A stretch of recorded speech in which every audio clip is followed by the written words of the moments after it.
Ilmu dari Assalamualaikum langit, warahmatullahi ilmu wabarakatuh. laduni yang jarang Pernahkah kau diketahui oleh merasakan semua ada orang. ilmu yang tidak bisa kau pelajari dari buku, tidak diajarkan oleh guru, tapi tiba-tiba hadir begitu saja dalam hatimu? Ilmu yang datang langsung dari Allah, yang membuka tabir rahasia kehidupan dan mengubah jiwa secara mendalam.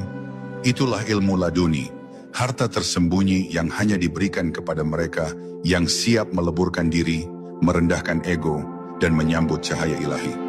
Hari ini, kita akan menelusuri jalan bagaimana mengenali dan membudidayakan ilmu mulia ini dalam hidup kita.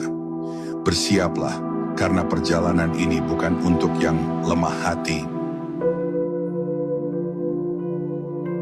Apa itu ilmu laduni? Rahasia hikmah langsung dari Allah. Bayangkan suatu saat dalam hidupmu, engkau memahami sesuatu yang tak pernah kau pelajari sebelumnya. Seakan ada bisikan halus dari dalam dirimu yang menyibak tirai-tirai kebodohan. Bukan hasil logika, bukan pula dari lembaran-lembaran buku.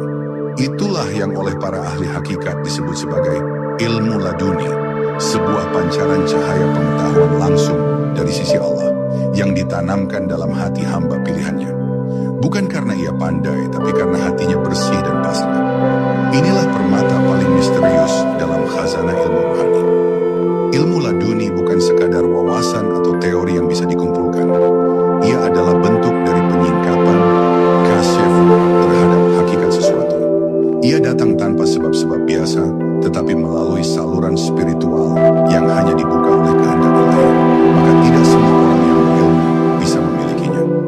Justru seringkali ilmu ini turun kepada orang-orang yang sederhana, tersembunyi dari mata manusia, namun hatinya bening bak telaga yang memantulkan langit. Karena syarat utamanya bukan kepintaran, tapi futuh, keterbukaan hati terhadap pancaran cahaya Allah. Dalam Al-Quran, kisah Nabi Khidir dan Nabi Musa menjadi landasan utama pemahaman tentang ilmu ini. Musa yang mewakili syariat dan nalar manusia dibuat terdiam oleh tindakan-tindakan Khidir yang penuh misteri. Di akhir perjalanan, barulah Musa menyadari bahwa ada ilmu yang tidak bisa dipahami dengan akal biasa. Disinilah letak pembeda. Ilmu laduni bukan untuk diselami dengan logika, tapi untuk diterima dengan kerendahan hati dan cahaya iman. Ia adalah warisan para wali dan orang-orang yang dekat dengan Allah. Namun bukan berarti kita tak bisa mencapainya. Meski ia tidak bisa dicari dengan cara biasa, ilmu laduni bisa disemai dalam jiwa yang bersih. Seperti ladang yang siap ditanami, hati manusia bisa menjadi tempat tumbuhnya hikmah ilahi jika dirawat dengan zikir, taubat, dan mujahadah. Allah berjanji dalam firman-Nya, dan bertakwalah kepada Allah, maka Allah akan mengajarkan kepadamu.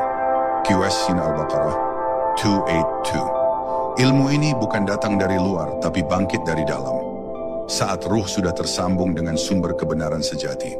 Dalam tradisi sufi, ilmu laduni sering dikaitkan dengan maqam ma'rifah, yaitu ketika seseorang sudah mengenal Allah bukan lewat teori, tapi lewat rasa.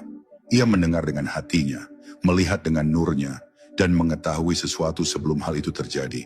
Tapi ini bukan ramalan atau kesaktian, melainkan kedalaman intuisi yang lahir dari kesucian jiwa. Maka tidak heran bila banyak wali Allah yang diam-diam mengetahui rahasia orang, menangkap maksud tanpa ucapan, dan membaca kejadian tanpa saksi. Namun perlu digarisbawahi, ilmu laduni bukan untuk disombongkan atau dijadikan alat kehebatan. Justru semakin tinggi seseorang dalam ilmu ini, semakin ia merendah. Karena mereka tahu, apapun yang datang bukan dari dirinya, tapi murni limpahan Allah.